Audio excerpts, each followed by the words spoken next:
Good morning, everyone. Good morning, Dr. Willie Tony, the CEO of Environmental Health Safety, Rosella Omungo, the CEO of Kenya Editors, and the financier of this program, Alex. All reporters, editors, the scientists here present, ladies and gentlemen. I'd first of all like to say that it's an honor and it's a privilege to be here this morning. There was a previous engagement that I had, and I said no. I stepped down on it and said, please come and hold this program here in Nigeria, because since I came into the biosafety world, it's been a lot of interactions with Kenya, and I appreciate the former NBMA Director General here present. You're all welcome, and I hope each and every one of you have been finding it comfortable in Nigeria. You're welcome to Nigeria, and we hope this will be your second home.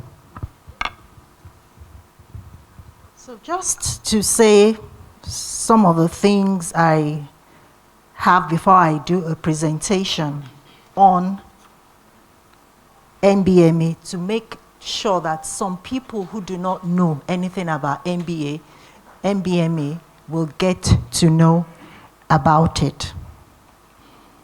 So we have a shared mission and a history with the environmental health safety.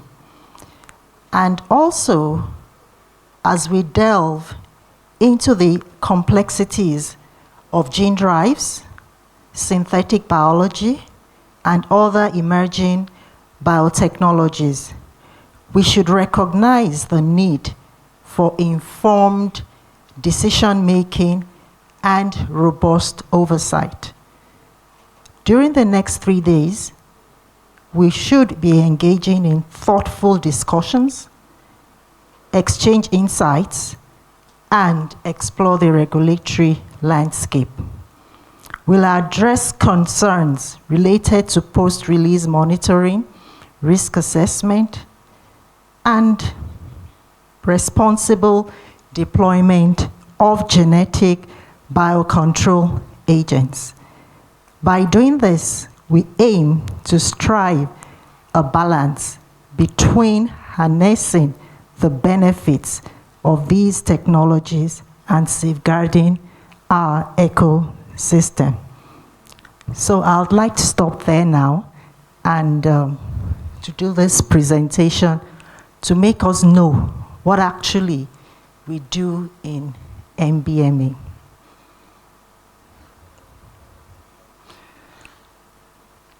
In NBMA, we have a large number of staff, which if you compare it with most other regulatory agencies in the world, we are top there, and probably also helps us in achieving what we have today. So our staff is our strength. So what's our mandate? The mandate of NBMA is charged with the responsibility of providing regulatory framework, institutional and administrative mechanisms of safety. For safety measures in the application of modern biotechnology, its use and handling in Nigeria. And what is our vision?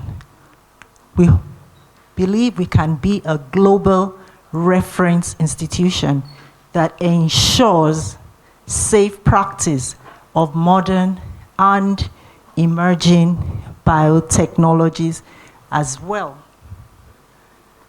as the effective biosecurity. Our mission: to promote the basic tenets of biosafety by ensuring that only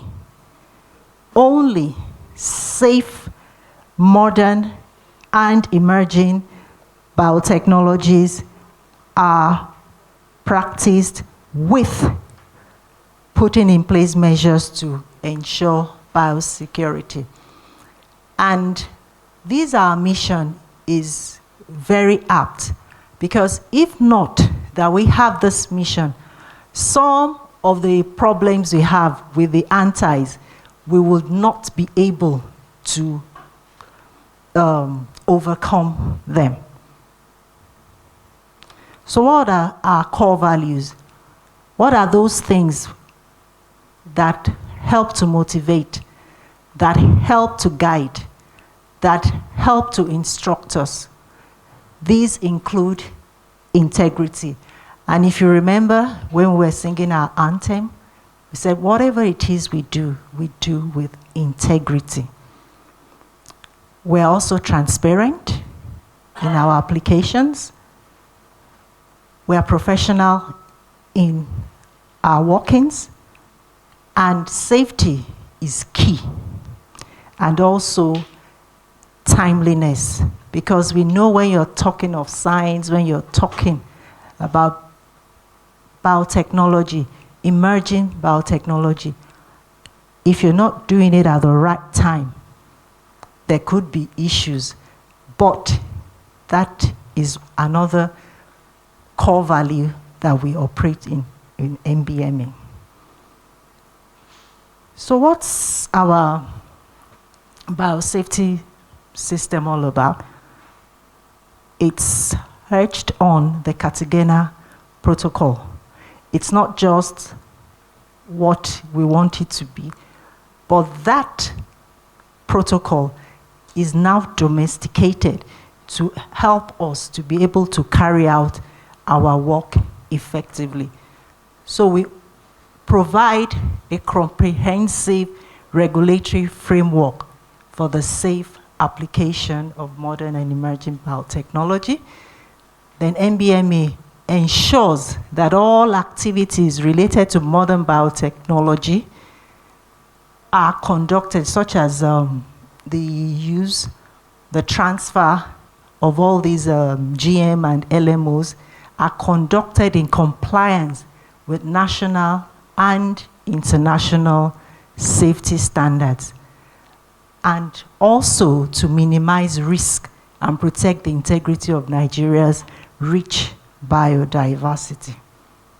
So some of our functions include: we formulate and implement the biosafety policy, we monitor and enforce compliance of policy, we carry out biosafety risk assessment, risk management, capacity building, review of applications of confined field trials, CFTs. So what are some of our regulatory instruments? Like Dr. Willie mentioned some of these that we have. We have the Biosafety Act, we have the Biosafety Policy, we have a committee, the National Biosafety Committee, which involves a group of experts, and then we have the National Biosafety Technical Subcommittee. And all these committees, when we have to give approvals for CFT, for environmental release, these crop of scientists come together, evaluate the risk assessment that is brought to us, evaluate the dossier to see whether it is following the right procedure, and that is what is done. Then we also have our biosecurity action plan also in place. Then we have some of our guidelines. We have on CFT, monitoring, facility guidelines. And these are some of the guidelines, these are some of the instruments that we give to those who come to apply for a permit. So they have the guidelines, they are given the protocols, the SOPs, the procedures, everything the way it has to be done. And then we also have the forms. All these are available on our website. So what are some of these events that we have regulated? The multilocational trials, the GM food identification, packaging, storage, then transboundary movement, decision-making procedures, and so on. So where are some of these places that we have to go? We have the companies where we regulate to see, after you've given the permit, are you keeping good practices, good agricultural practices? Are they in place? Are the way your storage, all those things are looked into. And then for the farmers also. And then the research institutes and laboratories. For NBMA, from the onset, NBMA is there. When the experiments start in the lab, the containment, right to where the greenhouse, to the CFT, to the multilocational, at each point, NBMA is there. As you can see, the scientists there, NBMA is there. That's the field, the farmer.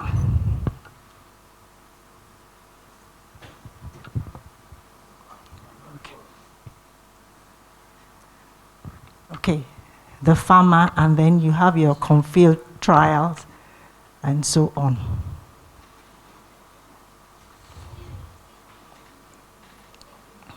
Then, but we can't do it all alone. We cannot do it all alone, so we have to collaborate.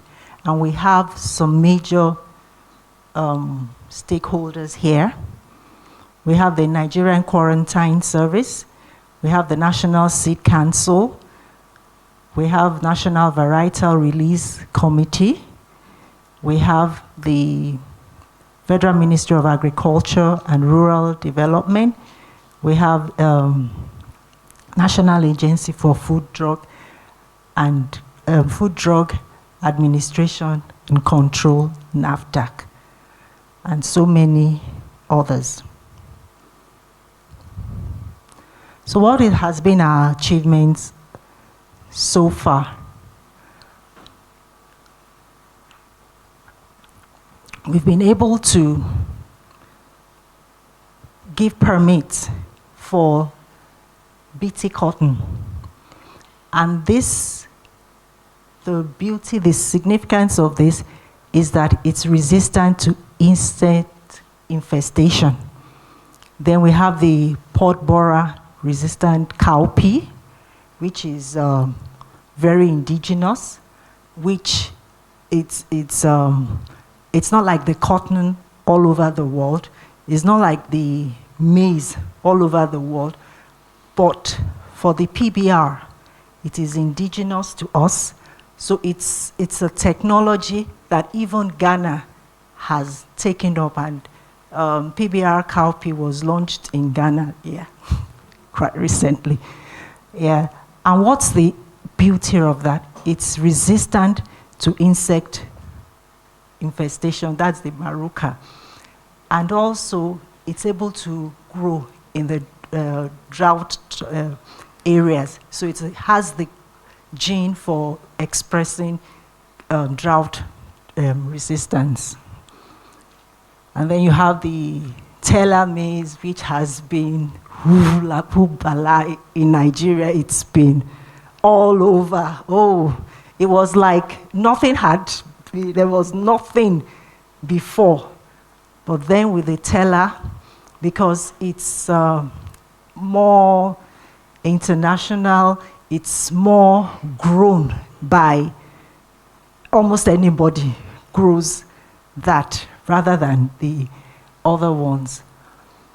And then we've been able to give permit for importation for over 12 GM crops, and also CFT for some crops.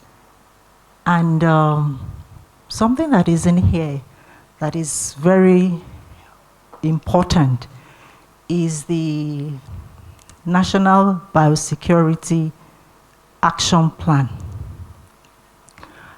Early this year, the advisory committee was launched and the implementation was carried out, and that was a big program, and it has brought about awareness, and from it also we've been able to make our impact on animal health and on transportation.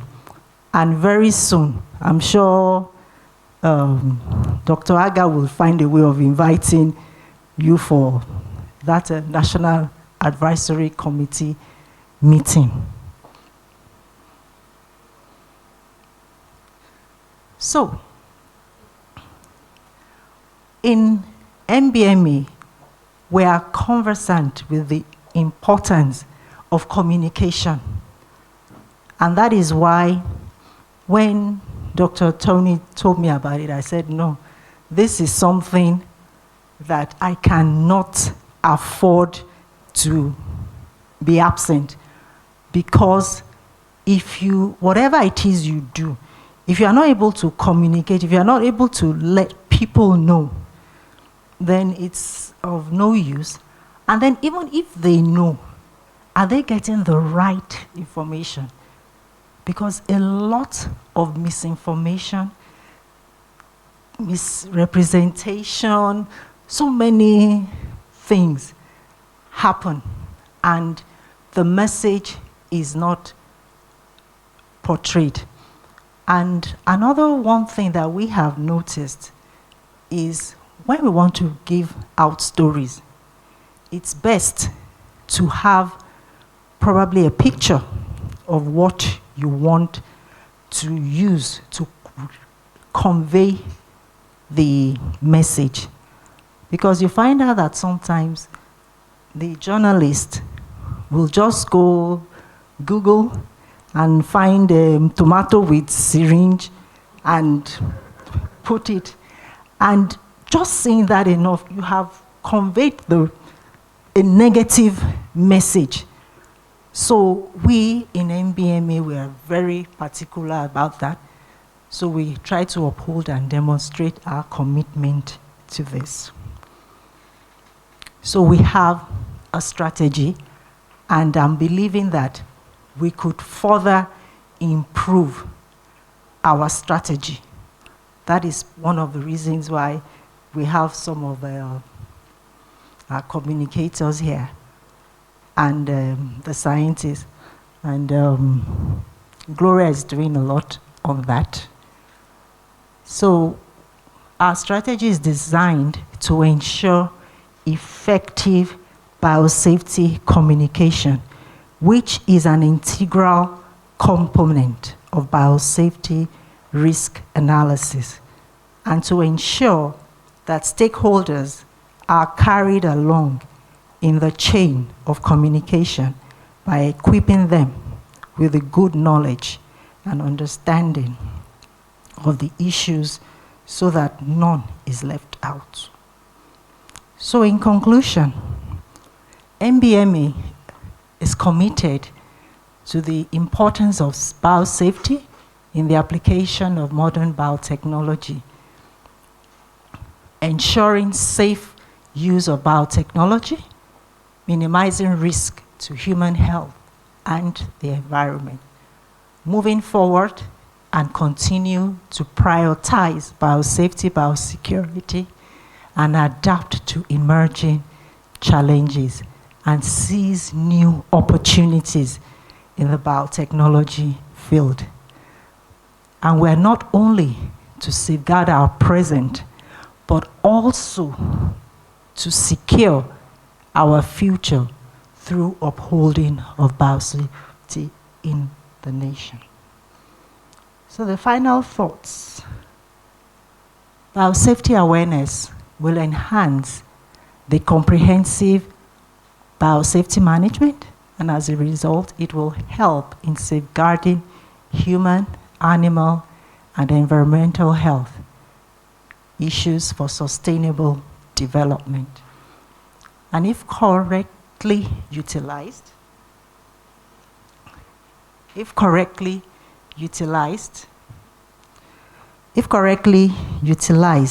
biosafety communication can ensure a smoother implementation of biosafety regulation and contribute to greater stakeholders' buy-in and wider public acceptance of biosafety-related discussions. So our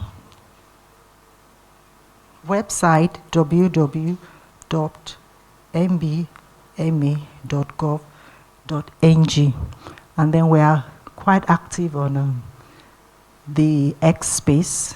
We are also active in our LinkedIn and